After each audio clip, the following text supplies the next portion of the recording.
Saya Devianti, guru ekonomi SMA Unggul Sakti Jambi, siap melaksanakan PPL Aksi 1.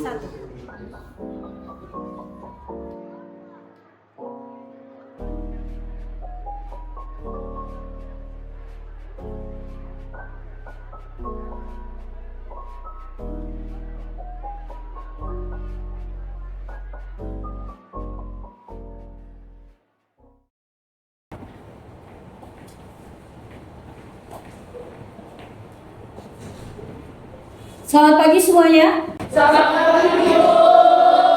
Apa kabar 11 IPS 1? Baik. Alhamdulillah kalian dalam keadaan sehat sehingga bisa mengikuti pelajaran untuk hari ini.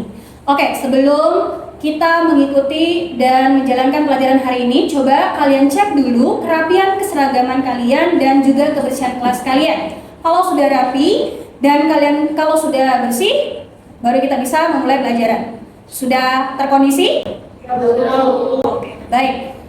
Sebelum kita memulai pelajaran, silakan ketua kelas untuk memimpin doa. Silakan, saya. Semua siap. Berdoa mulai. Doa selesai. Beri salam.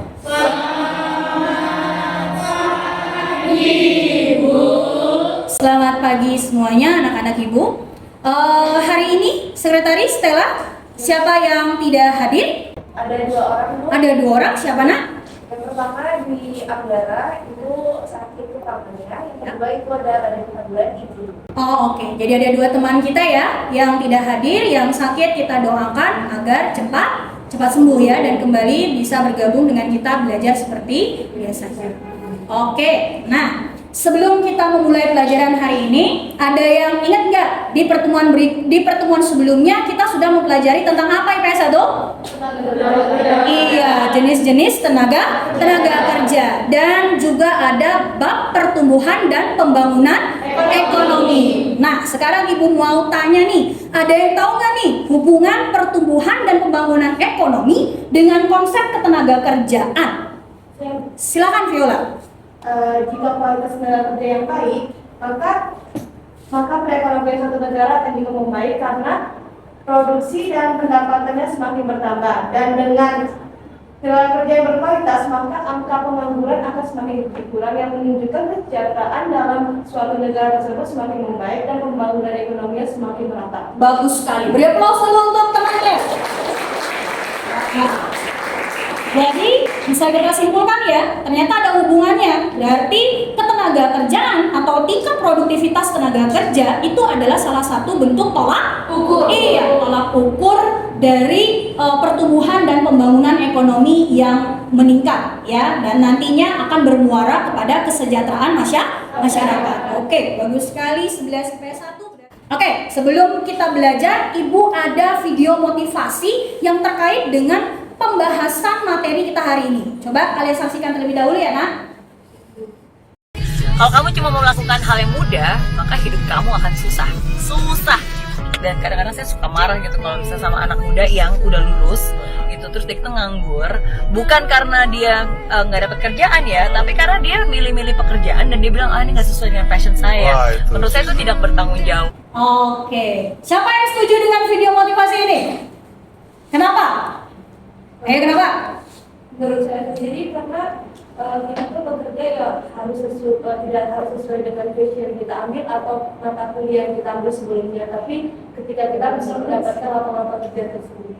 Bagus sekali, berarti bisa kita simpulkan motivasi apa yang kita dapatkan dari video itu artinya kita harus terus melatih dan mengupgrade diri untuk bisa terserap ke dalam lapangan pekerjaan. Artinya apa? Kita harus multitasking.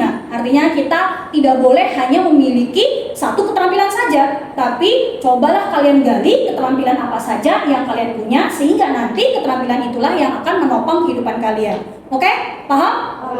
Oke, sip, 11 IPS 1. Nah, untuk kesempatan pembelajaran hari ini kita akan membahas tentang submateri masalah ketenaga kerjaan dan upaya meningkatkan kualitas tenaga kerja. Oke, jadi kita akan membahas tentang itu. Nah, pada langkah-langkah pembelajaran pembelajaran hari ini Ibu akan memakai pendekatan saintifik dengan model pembelajaran problem based learning.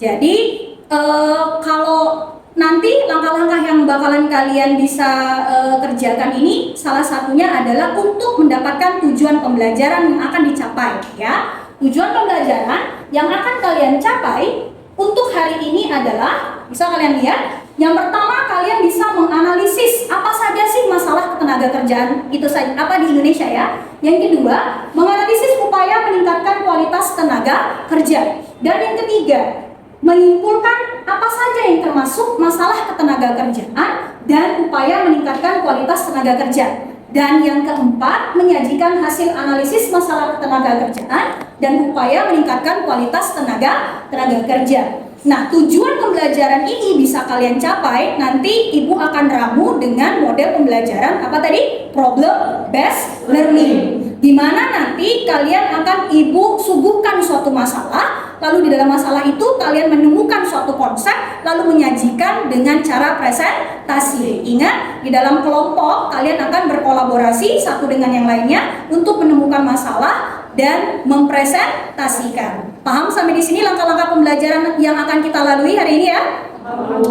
Oke, nah baru kita masuk ke sub materi yang sesungguhnya ya. Biar semangat terlebih dahulu sebelum kita masuk ke kegiatan inti kita. Masih ingat ya, seperti biasa kita harus meneriakan salam ekonomi kita dulu ya nak. Oke, salam ekonomi. Salam ekonomi. Oke, sekali lagi salam ekonomi. Salam ekonomi. Iya, semoga hidup kita juga dalam keadaan keseimbangan ya, seperti equilibrium. Oke, untuk kamu bisa membahas tentang konsep apa sih yang menjadi masalah ketenaga kerjaan dan apa aja sih upaya-upaya untuk meningkatkan kualitas tenaga kerja. Coba kalian simak dulu video berikut ini.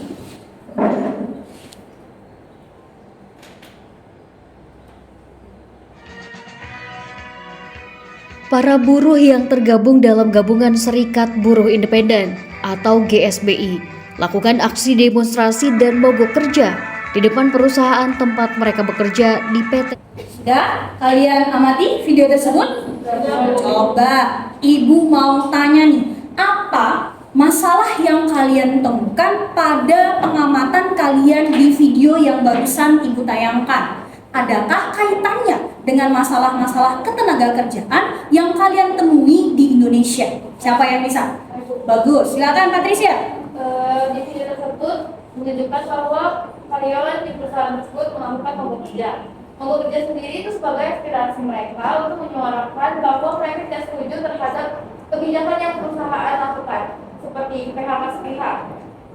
Bagus sekali ya. Untuk saya lanjutkan, kontrak kerja yang tidak jelas juga membuat mereka menyampaikan aspirasi mereka lewat mogok kerja.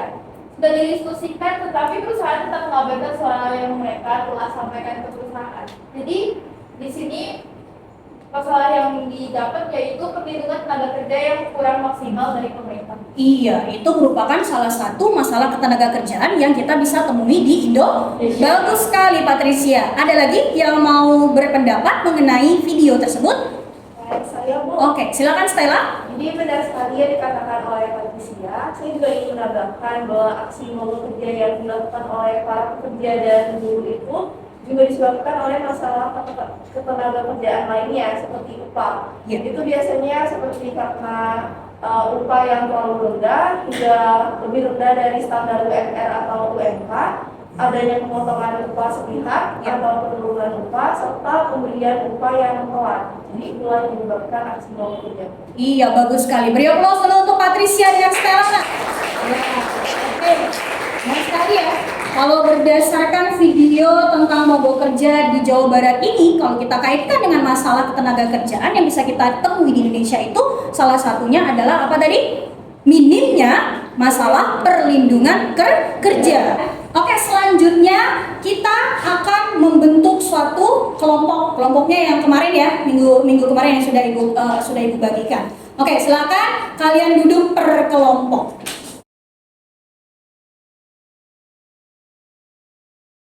Oke, ini kemarin itu sudah kita bagi 4 kelompok ya. Silakan kalian kalian kerjakan LKPD yang akan Ibu berikan kepada kalian. Ada satu masalah yang Ibu ajukan, lalu ada beberapa pertanyaan mengenai artikel di sini ya. Kerjakan dengan kerjasama dengan teman-teman kalian ya.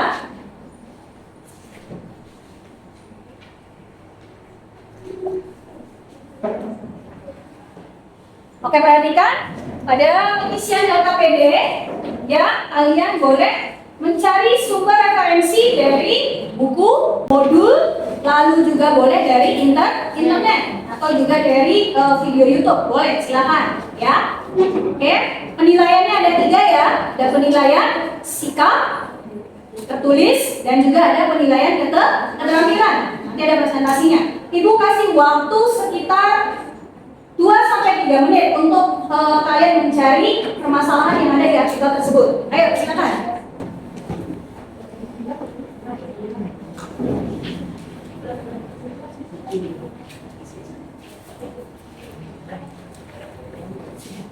Jadi ini kan masalah pengulian itu karena pandemi. Jadi waktu masa-masa pandemi corona-19 ini kan tingkat pengangguran itu naik karena ekonomi itu juga melemah. Nomor 2.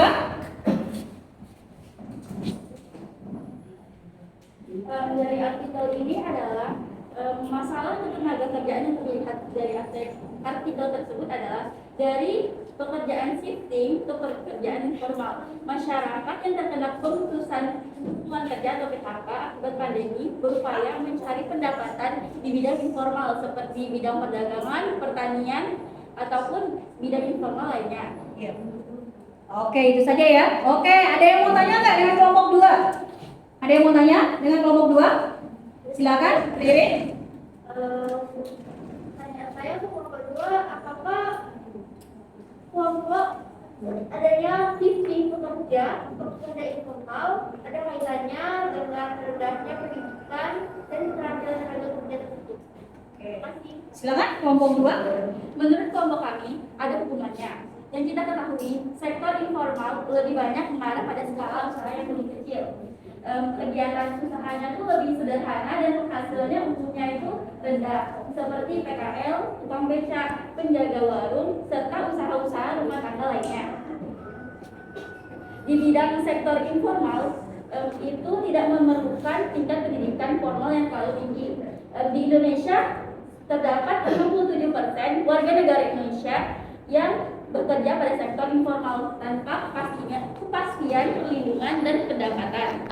Dikarenakan tingkat pendidikan mereka tidak dapat terjalin pada sektor formal yang ada di Indonesia. Iya, bagus sekali. Berarti ada ya hubungannya sektor orang-orang yang tenaga kerja yang bekerja di sektor informal dengan tingkat pendidikan. Oke, good. Beri aplaus untuk kelompok 2. Oke, sekarang coba keluarkan HP kalian masing-masing. Ibu akan memberikan soal evaluasi untuk pembelajaran hari ini menggunakan quizzes. Kodenya itu saya sudah share di grup kelas ya nak ya. Oke, silakan kerjakan. Coba siapa yang mendapatkan nilai 80? Siapa? Angkat tangannya. Oke, good. Raiwan, Felix, Neva. Iya, bagus sekali. Beraplaus. Yang dapat nilai 100. Siapa yang dapat nilai 100? Ada ya? Sama. Iya, good. Devi, Emya, Andra. Oke, good ya. Artinya ketika kalian sudah bisa dan sudah memahami, apalagi sudah mengerjakan soal evaluasi, artinya kalian sudah paham tentang konsep dari tenaga kerja dan masalahnya juga. Hari ini kita sudahi pelajaran kita untuk hari ini. Ingat, di pertemuan berikutnya kita akan membahas tentang sistem upah. Silakan ketua kelas untuk berdoa terlebih dahulu. Semua siap. Berdoa mulai. Berdoa selesai. Beri salam.